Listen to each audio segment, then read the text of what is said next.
Ethan? Who's Ethan? No.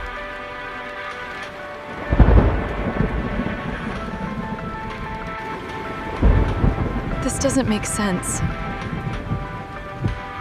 My husband's name is Daniel. Isn't it?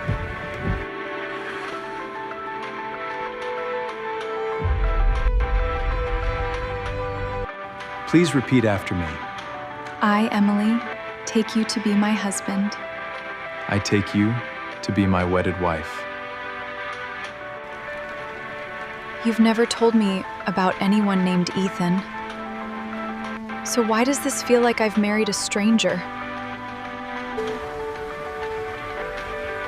6 months after her wedding day, Emily Carter sat alone in her car outside Sweetwater Community Hospital, staring at a photograph she had found tucked inside her husband's old duffel bag. Her hands were shaking so badly, she could barely hold it steady. It was a picture of her husband, Daniel, standing beside a woman she had never seen before, his arm wrapped around her waist, both of them laughing on a beach that didn't look like anywhere in Texas. On the back, in handwriting she didn't recognize, someone had written 3 words that would break her world apart. "Come back, Ethan." Her stomach dropped, her heart pounded so hard she could hear it in her ears. Because her husband's name wasn't Ethan. Her husband's name was Daniel, wasn't it? Rain had just begun to tap against the windshield, soft at first, then harder, like the sky itself understood that everything Emily believed about her marriage was about to come undone. She pressed her palm against her stomach, where a new life was growing, a secret she hadn't yet told him, and she whispered to the empty car, "Who did I marry?" To understand how Emily Carter ended up sitting in that parking lot with her entire future trembling in her hands, you have to go back 1 year, to a spring morning in the small town of Sweetwater, nestled in the Texas Hill Country, where the live oaks stretched their branches over quiet streets, and everyone still waved at their neighbors from front porches. Emily was 34 years old, a nurse at Sweetwater Community Hospital, the kind of woman people trusted the moment they met her. She had soft brown eyes that held both warmth and exhaustion, the exhaustion of a woman who had spent years putting everyone else first. She'd grown up in a modest house on Maple Street, raised by her mother, Linda Carter, after Emily's father left when she was 9 years old and never looked back. Linda had worked double shifts at the diner to keep food on the table, and Emily had learned early that love could disappear without warning, that people you trusted could walk out the door and never return. That fear had followed Emily into adulthood. She'd had one serious relationship in her 20s that ended when her fiancé confessed, 2 weeks before their wedding, that he'd been seeing someone else the entire time. Emily buried herself in her work after that, believing that maybe love simply wasn't meant for her, that maybe she was better off alone, safe, unbreakable. Then Walter Whitfield had a heart attack. Walter was the patriarch of the Whitfield family, owner of the largest cattle ranch in the county, a sprawling piece of land that had been in his family for 4 generations. He was 70 years old, proud, stubborn, and beloved by nearly everyone in Sweetwater, except by the son who had left town years ago and rarely called. When Walter was rushed into the emergency room clutching his chest, it was Emily who stabilized him, Emily who held his hand and talked him through the fear in his eyes until the doctors arrived, Emily whose calm voice kept him from panicking as machines beeped around him. And it was Emily who was standing at his bedside 3 hours later, when a tall man in dusty jeans and a flannel shirt burst through the hospital doors, his face pale with worry, asking in a trembling voice, "Where's my father? Is he alive? Please, tell me he's alive." That man was Daniel Whitfield. He had kind gray eyes, a strong jaw softened by worry lines, and hands that Emily noticed were rough and calloused from years of ranch work. He wasn't polished or smooth-talking like some of the wealthy men Emily had met before. He was quiet, humble, the kind of man who thanked the janitor by name and held the door for strangers without thinking twice about it. For 3 days, Daniel barely left his father's bedside, and for 3 days, Emily found herself drawn to him in a way she hadn't expected. They talked in hallway corners at 2 in the morning. Daniel telling her about growing up on the ranch, about how his mother, Margaret, had died when he was 17, about the deep loneliness that had crept into the Whitfield house ever since. Emily told him about her own mother, about the diner, about the fear she carried of trusting anyone completely. "You don't seem like someone who's afraid of anything," Daniel told her one night, his voice soft in the dim hospital hallway. Emily gave a small, sad laugh. "Everyone's afraid of something. Some of us are just better at hiding it." Daniel studied her for a long moment, and something in his gaze made Emily's breath catch. "I don't think you're hiding as well as you think," he said gently. "I see it, and I'm not going anywhere." Those 5 words would echo in Emily's mind for the rest of her life. "I'm not going anywhere." Because somewhere out there, in the shadows of that same family, another man existed who would prove those words to be the cruelest lie she had ever believed. What Emily didn't know that night, what she wouldn't learn for almost a year, was that Daniel Whitfield had a twin brother, identical in every physical way, down to the small mole behind his left ear, but a world apart in character. His name was Ethan, and he hadn't set foot in Sweetwater in nearly 6 years. Ethan Whitfield had left town after a bitter falling out with his father, a fight over money Ethan had borrowed from a ranch investment account and never repaid. Walter had covered it up to protect the family name, but he never fully trusted his son again. And something in Ethan curdled after that, a resentment that grew quietly in the dark, far from Sweetwater, far from the brother who had always been the favorite, the reliable one, the son their mother used to say had an old soul and an honest heart. While Daniel stayed and rebuilt his life on the ranch, Ethan moved to Dallas and threw himself into real estate speculation, chasing get-rich-quick schemes, always one deal away from making it big. But the deals kept falling apart, and the debts kept piling up, until Ethan owed money to people who did not accept apologies or excuses. People like Victor Marsh, a man with cold eyes and an even colder smile, who ran an underground lending operation that specialized in encouraging repayment through fear. By the time Daniel and Emily's romance had blossomed into an engagement, 8 months after that night in the hospital hallway, Ethan Whitfield was drowning in debt so deep that Victor Marsh had given him an ultimatum: pay $200,000 within 60 days, or lose more than money. Ethan had one card left to play, his father's will. Walter Whitfield, weakened by his heart condition and increasingly aware of his own mortality, had rewritten his will to ensure the Whitfield ranch would remain in the family for another generation. The provision was simple but binding. Whichever son married and settled permanently in Sweetwater before Walter's next birthday would inherit primary control of the ranch and its assets, valued at over $11 million. It was Walter's last attempt to bring his broken family back together, his final hope that love and legacy might outlast his own stubborn pride. Daniel, of course, was already engaged to Emily. The ranch, the inheritance, all of it was already unofficially his, unless Daniel disappeared. The wedding was set for a warm October Saturday at Sweetwater Community Church, the same white clapboard building where Walter and Margaret had married 43 years earlier. Emily had chosen a simple ivory dress with lace sleeves, nothing extravagant, because extravagance had never mattered to her. What mattered was the man waiting at the altar, the man who made her believe, for the first time in her life, that staying was possible. 3 nights before the wedding, Daniel drove out to the old stone bridge on the far edge of the ranch property, the place where a storm-swollen creek cut through Whitfield land. He'd received a text from an unknown number claiming to have information about a lien on the ranch's north pasture, urgent enough that he needed to see it in person. It was, of course, a lie, a trap set by his own brother. Ethan was waiting for him in the dark, rain beginning to fall, his headlights the only light on that lonely stretch of road. What happened next would be pieced together only much later, through confessions, through evidence, through the slow unraveling of a lie that should never have worked in the first place.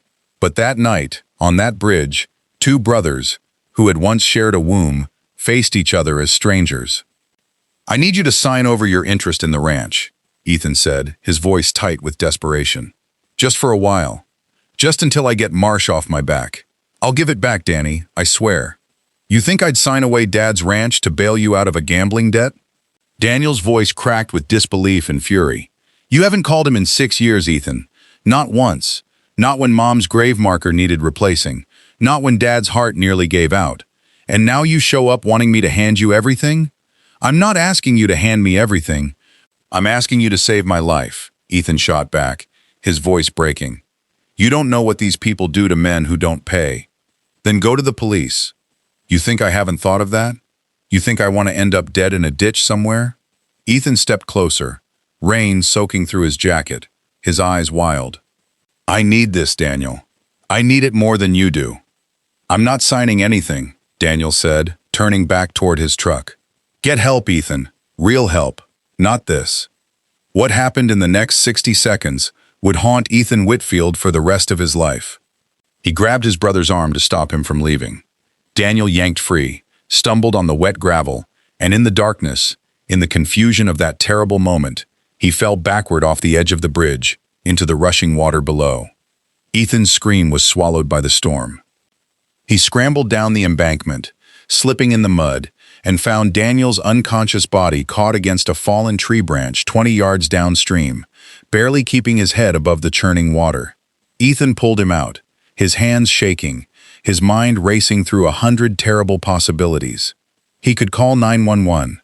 He could take his brother to the hospital and confess everything, face whatever consequences came. Or he could do something no decent man would ever consider. Standing over his unconscious twin brother in the pouring rain, Ethan Whitfield made the choice that would poison every single day that followed. He called Victor Marsh instead of an ambulance. Marsh had a doctor on his payroll, a man named Curtis Bell who had lost his medical license years earlier for writing fraudulent prescriptions and now worked exclusively for people who needed injuries, treated without paperwork, without records, without questions.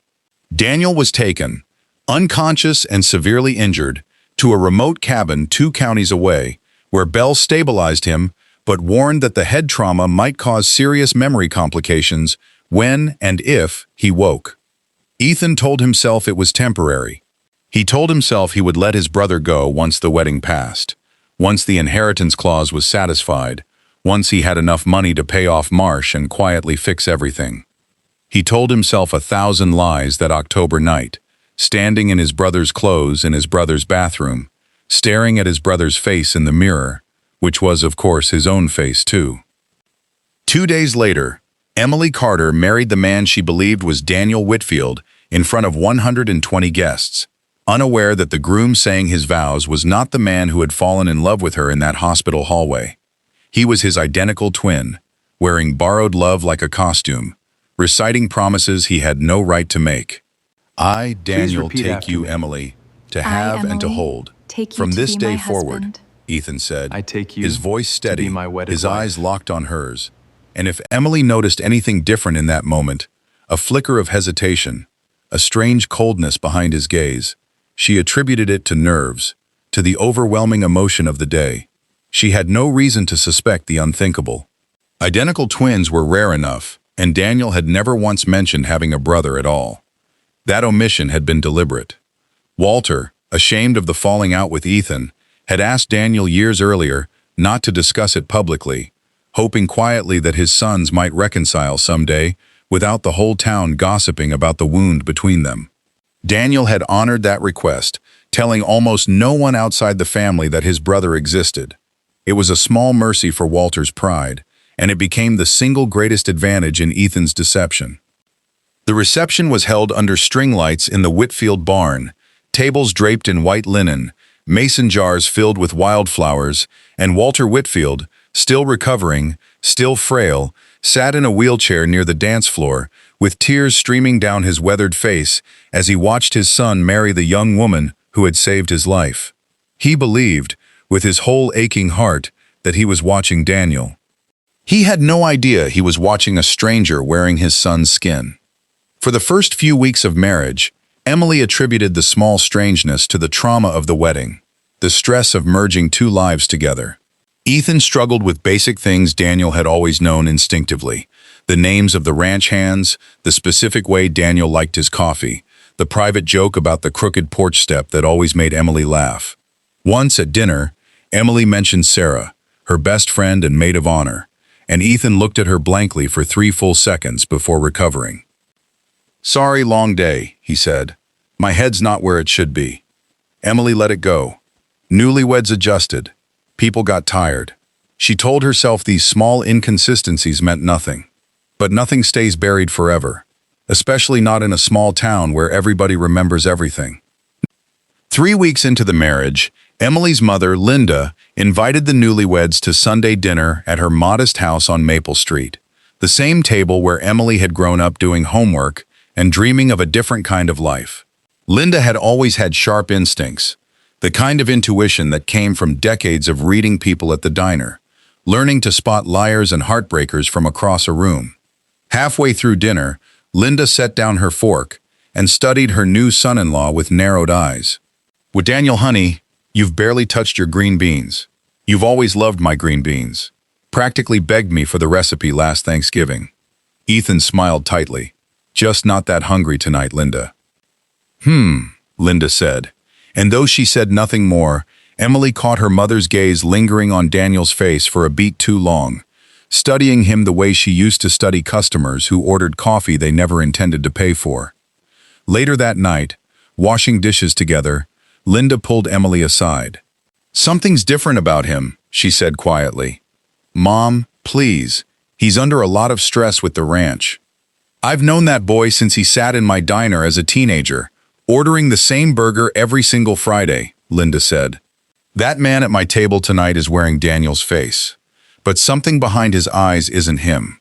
I don't know what it is, baby, but a mother knows." Emily brushed off her mother's warning that night, telling herself grief and worry over Walter's declining health were making everyone see shadows where there weren't any. But the seed of doubt had been planted, and it would not stay quiet for long.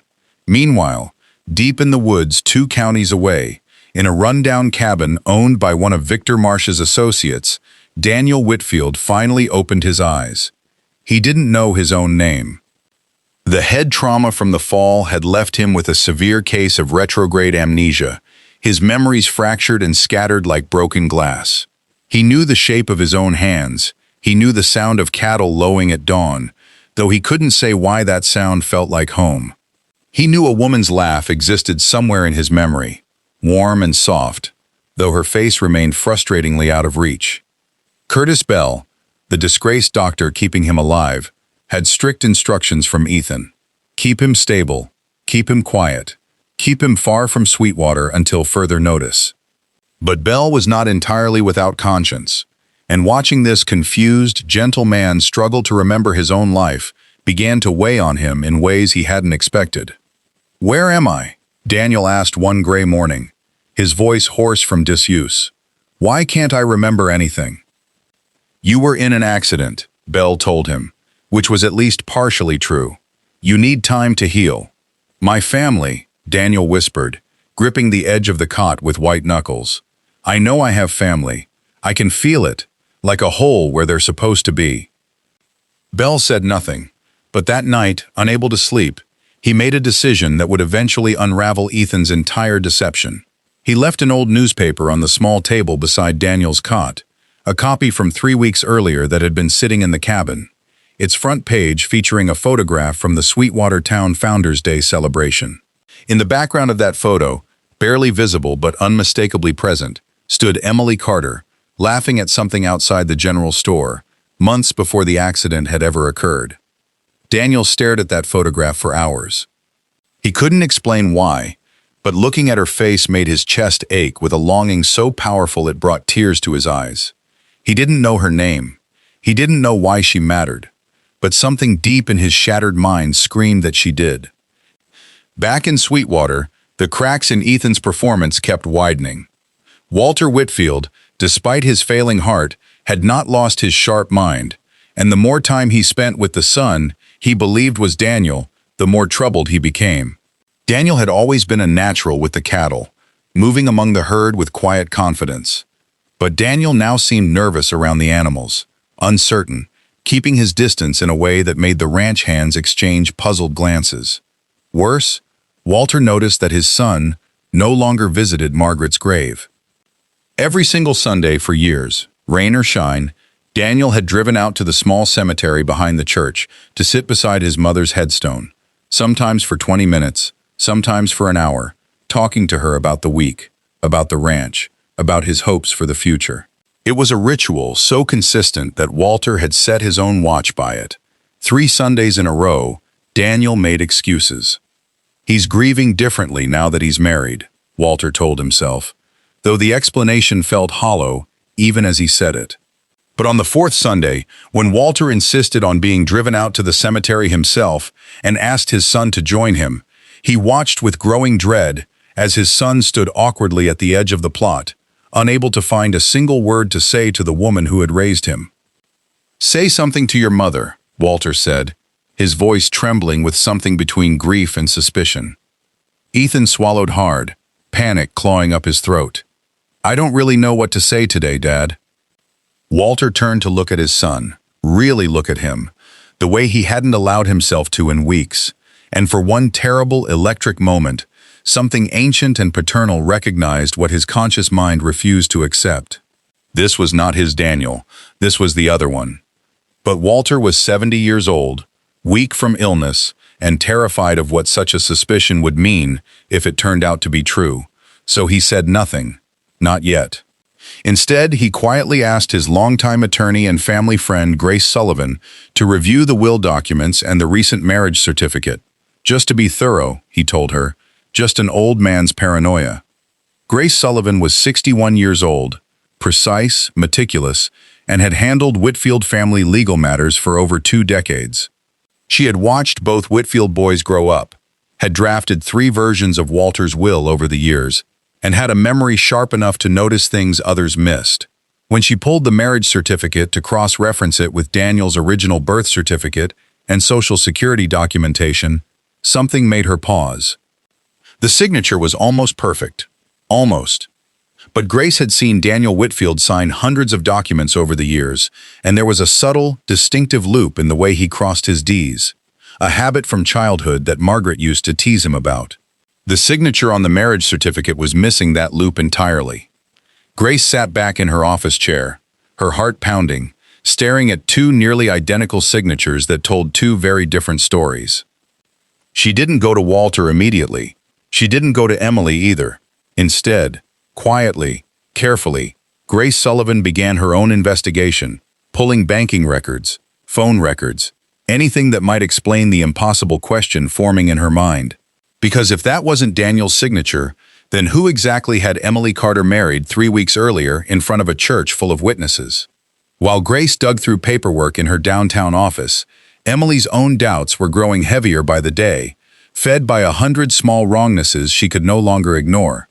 Her husband flinched when she touched the small scar behind his left ear, a scar she remembered him telling her about during their engagement, the story of falling off a horse at age 9. Now, when she traced her fingers over it affectionately, he pulled away as if the touch caused him pain rather than tenderness. He no longer remembered the private nickname he'd given her during their courtship, Sunshine, a name tied to the way she used to bring coffee to the hospital nurses' station every morning during Walter's recovery. When she used it playfully one evening, he looked at her with genuine confusion before recovering with a forced laugh. And then there was the night she found the photograph. It happened 3 weeks after that unsettling dinner with her mother. Emily was doing laundry, sorting through an old duffel bag Daniel had brought from his apartment before the wedding, boxes he still hadn't fully unpacked into their new home on the ranch. Tucked into a side pocket, she found a faded photograph of her husband on a beach, his arm around an unfamiliar woman, both of them tan and laughing under a sun that didn't belong to any Texas summer Emily had ever known. On the back, in handwriting that wasn't quite Daniel's, someone had written, "Come back, Ethan." Emily's entire body went cold. She sat on the edge of the bed for nearly an hour, the photograph trembling in her hands, replaying every strange, unexplainable moment of the past month. The missing scar reaction, the forgotten nickname, the awkward silence at Margaret's grave, which her mother-in-law's sister had mentioned in passing with obvious concern. The way he'd stopped correcting people who occasionally, jokingly, called him by the wrong name at the feed store, as though the name Ethan didn't sound foreign to him at all. She drove to the hospital that night, not for medical reasons, but because it was the only place she'd ever felt clear-headed, the only place that had witnessed the beginning of her love story and might now, somehow, help her understand its unraveling. Sitting in the parking lot in the rain, staring at that photograph, Emily Carter finally allowed herself to ask the question that would change everything. Who did I marry? She didn't confront him that night. She was too afraid, too unsure, terrified of accusing the man she loved of something so monstrous it barely felt real. Instead, she called the one person in Sweetwater she trusted completely, Grace Sullivan, the family attorney who had drafted her own prenuptial agreement and who had always struck Emily as someone who saw the world clearly, without illusions. They met the next morning at a small coffee shop on Main Street, away from prying eyes, away from anyone who might report back to the Whitfield family. Emily slid the photograph across the table with shaking hands. Grace's face went pale as she studied it. "I need to show you something too," she said quietly, pulling out copies of the two signatures, laying them side by side. "I found this 3 days ago. I didn't know how to bring it to anyone without proof. Emily, I think there's a possibility that the man you married isn't Daniel." The words hung in the air between them like a held breath. "That's not possible," Emily whispered, even as every instinct in her body confirmed it was. "Daniel doesn't have a twin. He never once mentioned." "He might not have known you'd need to know," Grace said gently. "Walter asked him years ago to keep it quiet. There was a falling out. Ethan left town 6 years ago and never came back. I always assumed he stayed gone." Emily pressed her hand against her mouth, tears filling her eyes. "I'm pregnant, Grace." The lawyer's professional composure cracked for the first time. "Oh, Emily. If this is true," Emily said, her voice breaking, "if I married the wrong man, then I don't even know whose baby I'm carrying." That single sentence would become the emotional center of the storm that followed, a wound that no lawsuit, no confession, no courtroom verdict could ever fully heal. Because whatever else happened, whatever justice eventually arrived, Emily Carter now carried inside her the living, undeniable consequence of a lie so audacious it defied belief. Grace insisted they move carefully. A DNA test could confirm whether the man Emily married was truly Daniel or his brother, but administering one without alerting Ethan required delicacy. They needed evidence strong enough to bring to Sheriff Tom Reyes, a steady, no-nonsense lawman who had grown up alongside both Whitfield boys and would recognize the gravity of what they were suggesting.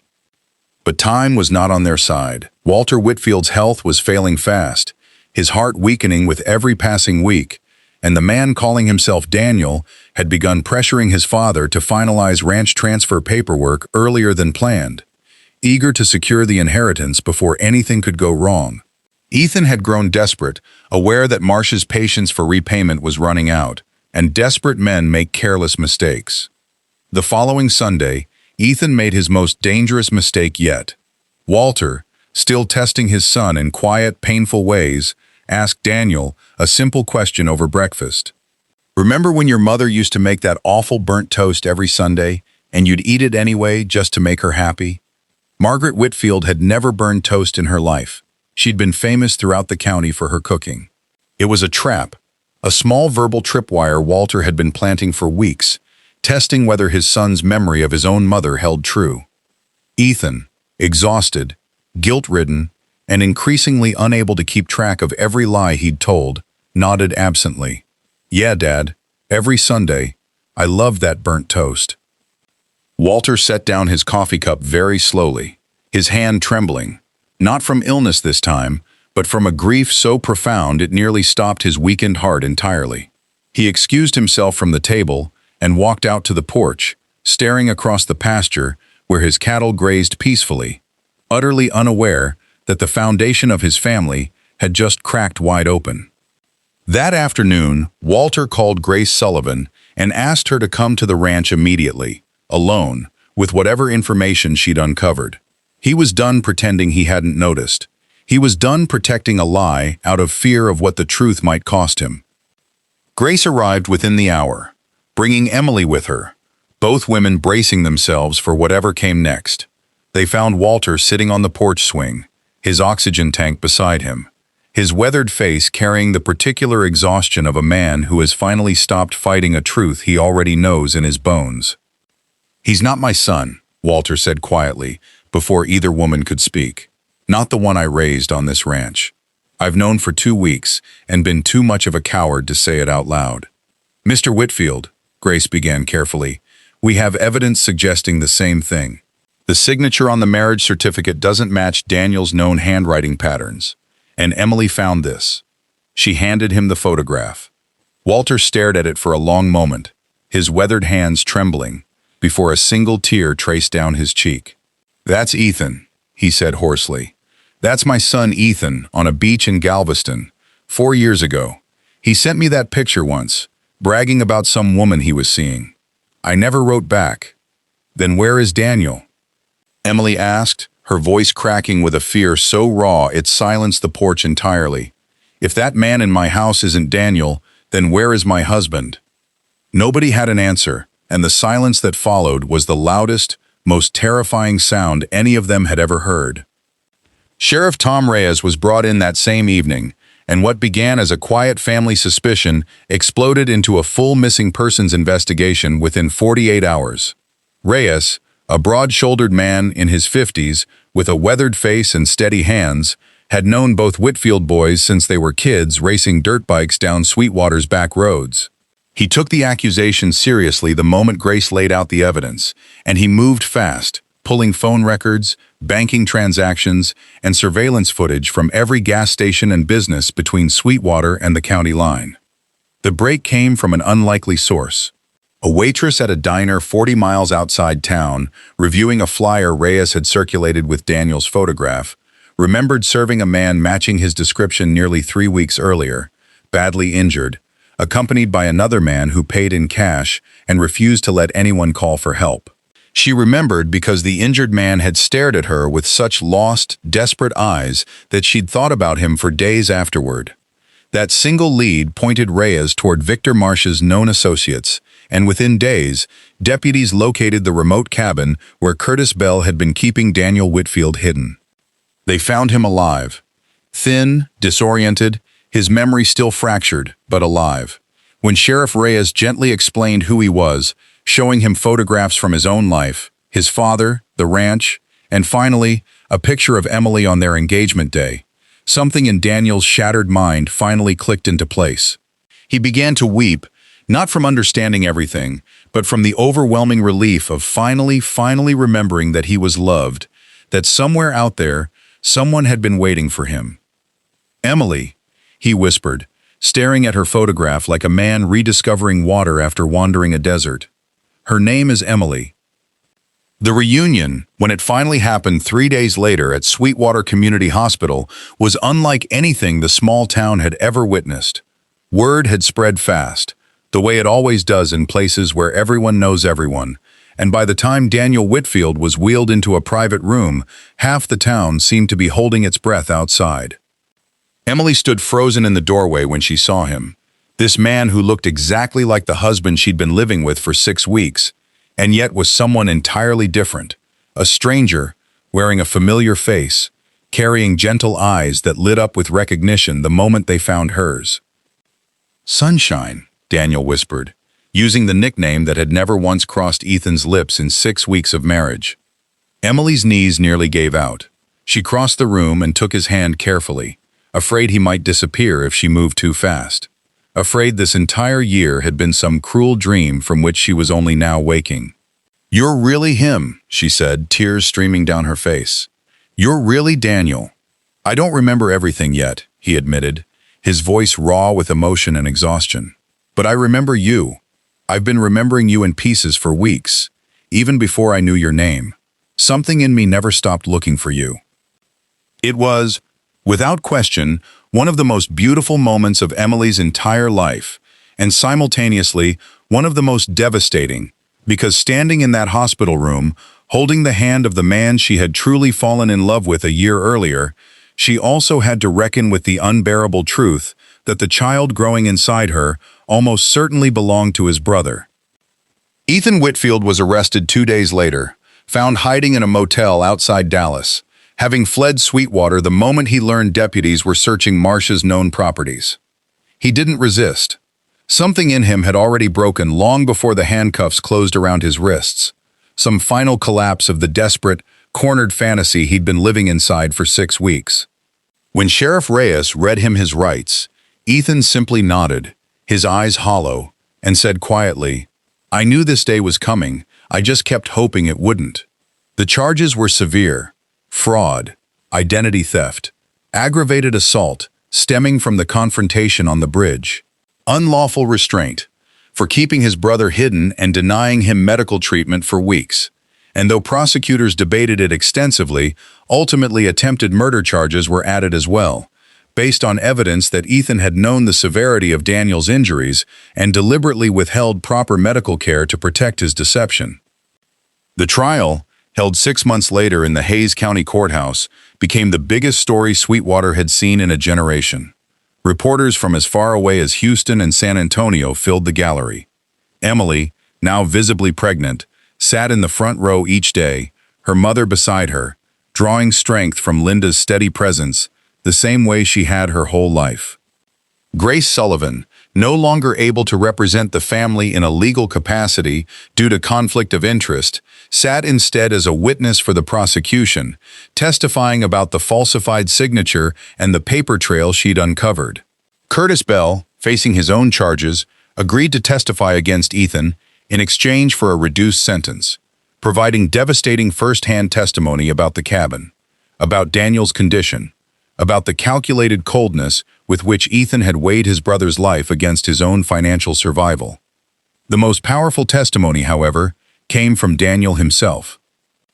Still working through gaps in his memory, still relearning pieces of his own life with the patient help of a neurologist named Dr. Alice Monroe, Daniel took the stand and described, in halting but steady words, what it felt like to wake up in a stranger's cabin, with no name, no memory, and an inexplicable ache for a woman he couldn't picture. He described the fear, the confusion, the long nights wondering if he would ever remember who he was at all. "My brother didn't just steal my identity," Daniel told the courtroom, his voice steady, despite the tremor beneath it. "He stole 6 weeks of my wife's life. He stole moments I'll never get back with my father, who is dying and doesn't have unlimited time left for either of us. And he did it because he decided, somewhere along the way, that his problems mattered more than the people who loved him." Ethan sat at the defense table throughout the trial with his head bowed, offering no defense beyond a guilty plea negotiated in the trial's final days. When given the opportunity to speak before sentencing, he stood slowly, his hands trembling, and turned to face his brother and Emily directly for the first time since his arrest. "I'm not going to stand here and make excuses," Ethan said, his voice cracking. "There aren't any that would matter. I was drowning, and instead of asking for help, I let someone else drown for me. I took Daniel's life because I was too much of a coward to fix my own, and I hurt the person I convinced myself I was protecting." He looked at Emily, tears finally spilling down his face. "I'm sorry, Emily. I know it doesn't undo anything. But I am sorry, more than words can say." Emily said nothing in that moment, her hand resting protectively over her swollen stomach, her eyes hard and unreadable. Whatever forgiveness might eventually come, it would not come easily, and it would not come on Ethan's timeline. The judge sentenced Ethan Whitfield to 18 years in state prison, with the possibility of parole after 12, taking into account his cooperation in the later stages of the investigation and his guilty plea, which spared Emily and Daniel the further trauma of a prolonged trial. Victor Marsh and his associates face separate federal charges for the illegal lending operation and their role in concealing Daniel's whereabouts, ensuring that the network of fear that had driven Ethan to such desperate lengths would no longer threaten anyone else. Walter Whitfield did not live to see the trial's conclusion. He passed away peacefully in his sleep 2 months before sentencing, at home in the ranch house he'd built with Margaret over 4 decades earlier, with Daniel and Emily at his bedside. His final words, spoken in a whisper as dawn broke over the pasture outside his window, were not about the ranch, or the will, or the son who had betrayed him. "Take care of each other," he told them. "That's all that ever mattered. That's all I ever wanted for both my boys." Daniel held his father's hand until his final breath. Grief and love tangled together in a way that only families understand, and Emily wept beside him, mourning not just the man who had welcomed her into his family, but the fractured, complicated legacy he left behind. A legacy of two sons who had once shared everything and ended up divided by choices only one of them could take back. Before we continue with the story, let us know in the comments section where you're watching from. And if this story moved you the way it moved us, putting it together, we would love to know which part stayed with you the longest. The months that followed the trial were among the hardest of Emily's life, harder even than the discovery itself. Because now came the slow, unglamorous work of rebuilding a marriage with a man who was, in every meaningful way, a stranger to the last 6 weeks of her life, even as he was the truest love she had ever known. Daniel struggled with pieces of memory that returned unevenly, sometimes in vivid flashes, sometimes not at all. He grieved the father who had died while he was still relearning how to be himself. He grieved the version of his brother he remembered from childhood, before resentment and desperation had hollowed him out. The boy who used to sneak him extra dessert and cover for him when he snuck out to see girls in high school. Somewhere beneath the fury and betrayal, Daniel still loved his brother, and that complicated love was its own private grief he carried quietly, rarely speaking of it, even to Emily. Emily, for her part, wrestled with her own storm of emotions. Guilt for not noticing sooner. Anger at Ethan, at the situation, sometimes irrationally even at Daniel, though she knew none of it was his fault. And beneath it all, a deep, aching fear about the child she was carrying. A fear she finally confessed to Daniel one evening on the porch, 6 months pregnant, unable to hold the weight of it alone any longer. "The baby might not be yours," she said quietly, staring out at the darkening pasture rather than meeting his eyes. "I don't know how to tell you that, and still ask you to stay." Daniel was quiet for a long moment, long enough that Emily's heart began to pound with dread, certain she had finally said the thing that would end everything they were trying to rebuild. "Emily," he finally said, taking her hand gently, "I spent 6 weeks not knowing my own name. I spent 6 weeks with no memory of my father's face, or my mother's voice, or the sound of cattle at dawn that used to mean home to me. Do you know what the only thing was that never left me, even when everything else was gone?" She shook her head, tears sliding silently down her cheeks. "You," Daniel said, "somehow, someway, you were the one thing my mind refused to let go of, even without a name or a face to put to it. That baby is going to grow up knowing love, Emily. Real love, the kind that doesn't care about blood tests or biology. I'm not going anywhere. I told you that the very first night we talked in that hospital hallway, and I meant it then, and I mean it now more than ever." A DNA test, performed quietly a few weeks later at Emily's insistence, confirmed what both of them had privately suspected, that the child was biologically Ethan's. It was a truth that could have shattered their marriage entirely, and for a while, it hung over their home like a storm that refused to break. But Daniel had made his choice long before the results ever arrived, and he never once wavered from it. Their daughter, Grace Margaret Whitfield, named for the lawyer who had uncovered the truth, and the grandmother she would never meet, was born the following spring, on a warm April morning, with the ranch's wildflowers blooming across the pastures Walter had loved so dearly. Daniel was the first person to hold her, tears streaming down his face as he whispered promises to a tiny, red-faced infant who had no idea how much complicated, hard-won love had gone into bringing her safely into the world. Emily watched them together in that hospital room, exhausted and aching, and more certain than she had ever been of anything, that whatever imperfect, unconventional shape her family had taken, it was built on something real. Not on inheritance or appearances or the easy fantasy of a perfect love story, but on the much harder, much more valuable truth of two people choosing each other, again and again, even when choosing was the hardest thing in the world. Ethan wrote to Emily once, nearly 2 years into his sentence, a letter Grace Sullivan forwarded on his behalf. Emily debated for weeks whether to open it, and when she finally did, she found not excuses, but something closer to genuine reckoning. He wrote about the counseling he'd begun in prison, about finally confronting the resentment and fear that had driven him to ruin so many lives, including his own. He asked for nothing, expected nothing, except to say that he thought of little Grace often, and hoped that someday, when she was old enough to understand, she might know that even the darkest mistakes sometimes come from broken people who never learned how to ask for help before it was too late. Emily didn't write back right away, but she kept the letter, tucked carefully into a drawer, unable yet to forgive, but unwilling to close the door on the possibility entirely. Forgiveness, she had learned, wasn't a single moment of grand release. It was a long, slow road, walked one difficult step at a time, and she wasn't ready to run down it, not yet, maybe not for years. But she no longer wanted to spend her life carrying the full weight of hatred either. Some doors, she decided, could stay open just a crack, waiting for whatever healing time might eventually bring. The Whitfield Ranch thrived under Daniel's care in the years that followed, its pastures green each spring, its herds growing steadily, a living monument to the father who had built it, and the family that had nearly lost everything before finding its way back to something whole. Every Sunday, Daniel drove out to the small cemetery behind the church, sometimes alone, sometimes with Emily and Grace in tow, and sat beside his parents' graves, talking quietly about the week, about the ranch, about the granddaughter they never got to meet, but who carried pieces of them forward regardless. Emily returned to nursing part-time once Grace was old enough for preschool, finding in her work the same steady purpose that had first brought Daniel into her life.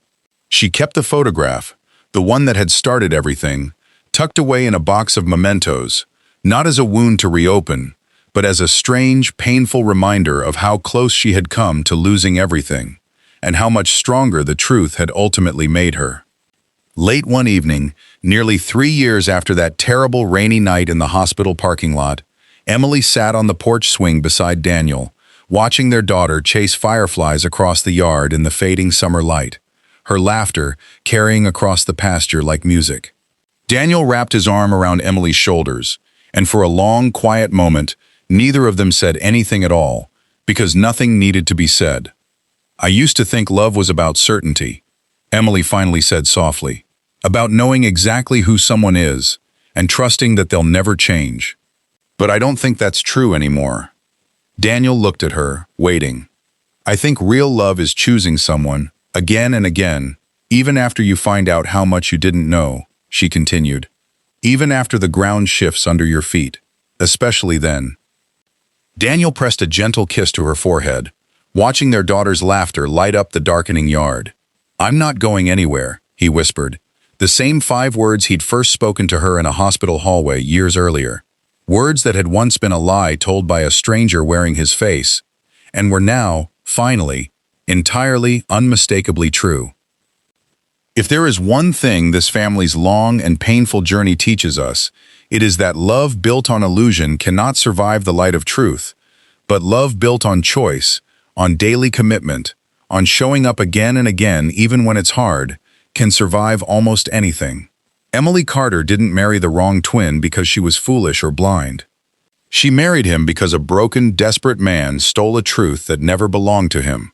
But in the end, it was the right twin, the honest one, the one who had loved her before either of them ever knew what love would cost, who stayed to build something real from the wreckage.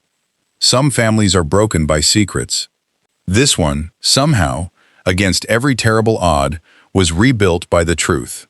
And if you've made it this far into their story, maybe it's because some part of you understands exactly what that kind of hard-won, unshakable love is worth, and exactly how far some people will go to protect it, even when the truth costs everything they thought they knew. Thank you for staying with us through this one. Let us know in the comments where you're watching from. We genuinely read every single one, and if this story is the kind of thing you want more of, don't forget to hit that subscribe button so you never miss what we bring you next.